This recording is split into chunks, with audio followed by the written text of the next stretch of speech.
A 2.3 magnitude earthquake struck near Whakatane District, Bay of Plenty, New Zealand, Aotearoa today on June 8, 2026 at 8:49 local time, or on June 7, 2026 at 20:35 Coordinated Universal Time.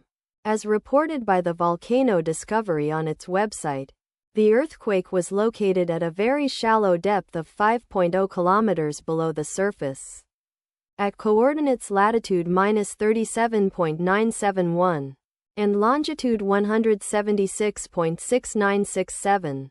The exact magnitude, epicenter and depth of the quake might be revised within the next few hours or minutes as seismologists review data and refine their calculations, or as other agencies issue their report.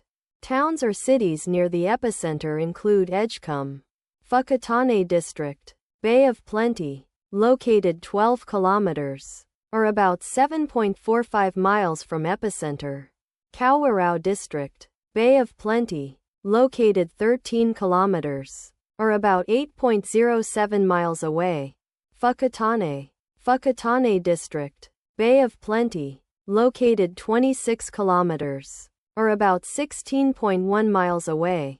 The recommended course of action is to be vigilant for possible aftershocks that may occur. Let us pray that this earthquake will not have a major impact on our brothers and sisters there, and that there will be no more earthquakes. Amen.